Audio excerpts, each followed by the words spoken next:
A little over 24 hours ago, Valve dropped what most CSGO fans thought was the impossible, that being CS2, which is the next installment in the Counter-Strike franchise. CSGO rebranding just to Counter-Strike, and right now is running a closed alpha, or what Valve likes to call it, a limited test build. And the only downside to this is only 5 to 10% of the CS population can actually play it. Over time, they'll let more and more people in to test it out, and it's said to fully release in the summer of 2023. Specific release dates we don't know yet, most likely when all the major bugs and glitches are officially patched, and they feel confident enough to put this game out in the world for free for anyone to download. Now, not very long after its initial release and announcement, data miners in the CSGO community have come together once again to leak more things coming to CS2 most likely very soon, such as new modes, a new knife, an anti-cheat system, and some more. And well, that's exactly what I'm going to discuss in today's video. Today's video sponsor is Market.CSGO. Market.CSGO is a buying and selling marketplace for your skins, but most importantly, a peer-to-peer site. So the wait times in between trading, buying, or selling are as low as possible. The marketplace has over 100,000 trades a day and even a built-in tab to find the best deals to make the most amount of profit possible. It also has a built-in client via download or Chrome to make trading very profitable, but most importantly, as safe as possible. Selling is as easy as the click of a button with extremely low fees, that of course being 5%. Definitely one of the best in its field and gives you an edge versus other competition. Once you sell an item, it goes directly to your balance. From there, you can choose to cash out with many different options, many more than other rival sites. Market.CSGO is one of the best of its competition. With its low selling fees, scam-proof client, and a large amount of cash out options, I can't recommend this site enough. If interested, it'll be the top of the link in the description below. Now, I'd quickly like to mention the majority of this information comes from Gabe Follower and Aquarius on Twitter, two very well-known data miners followed by CSGO on Twitter. Without them, the hype of Source 2 this past year, I don't think would be here, and they've done a really good service to the CS community, and they're still proving to do that right now. If you haven't already, I suggest you go give them a follow. Let's firstly discuss a new anti-cheat coming to CS2. So the problem of cheating inside any CS game in the franchise has always been around, but most recently and the most well-known was in CSGO. Cheaters at some points took over the entire game, ruined it for me in many parts of the year when CSGO was in the limelight. And there's even been reported to be cheaters in this new limited test build. Currently, VACnet is CSGO's anti-cheat at the moment, and well, it pretty much sucks. It's not that it was absolutely horrible, just nowadays it's really outdated, at least compared to a lot of other games and third-party services like Faceit. Throwing flashbang. Cheats are also very easy to come by, and at some points even advertised on Google and the front pages of YouTube. And CS players have also never had a huge consequence of cheating. Unlike Valorant or Overwatch, you get hardware bans. CSGO, you can start cheating again once you get a VAC ban or a game ban minutes later because the game is free and there's no real consequence. Just after a few hours after the big announcement, Aquarius on Twitter said, looks like some sort of new anti-cheat measures in the works for Counter-Strike 2 called VAC Live. If a cheater gets detected during the match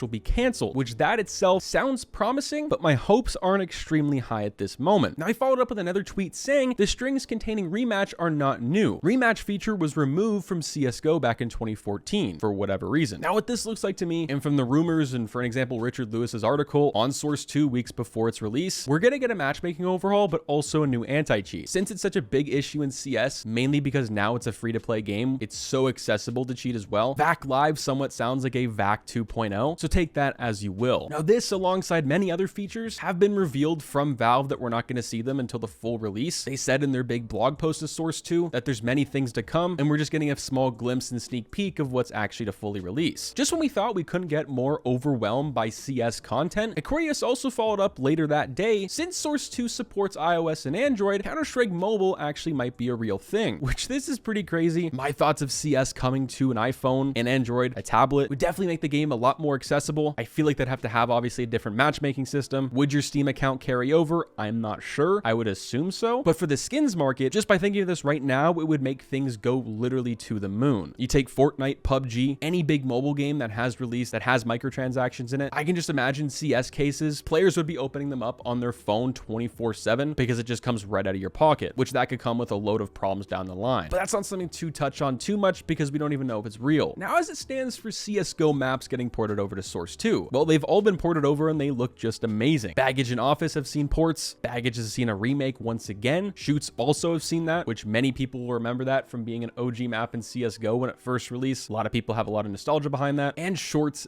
Dust. This remake looks absolutely incredible and has me super excited. Over the course of this limited test build, I believe we're going to see some new maps slowly added in until the full release when we get everything. They're going to have bug fixes, know what needs to be fixed in these maps before the release, and what better way to do it than let your players that have been playing for 10 years try it out. Now, as it goes for upcoming upcoming updates revolving around microtransactions. CSGO devs have finally added an inspect button for the Zeus. According to Gabe Follower, it's made the model skinnable. Since you can inspect it, you can obviously put skins on it. I could definitely see that being a possibility in the future. Think it would be pretty cool, especially with all the new special effects added to getting Zeus and shooting your Zeus and the tracers following it. It's just another thing they can capitalize on. And lastly, 2 new knives have been found in Counter-Strike 2's beta files, which these are both knives Gregory on YouTube and Twitter, a skin modder and content creator who makes things that just don't exist inside CS, actually happen, and they're pretty interesting. For me, the Twinnable is something I'm really excited for if it were to come, and for the other one, I'm not really sure. I feel like this is a glorified CS20 knife. For the most part though, I just don't really see them being added to CS. They don't really seem like they fit in. That's just me. We'll have to see what the future holds. Let me know what you guys think. It's pretty crazy to consider that it's not even been 2 days and we already have a bunch of leaks for future content just based off beta files, and I'm sure there's going to be a boatload more when the full game releases. I'll catch you guys in the next one. Stay positive, stay sexy. I'm out, guys. Peace.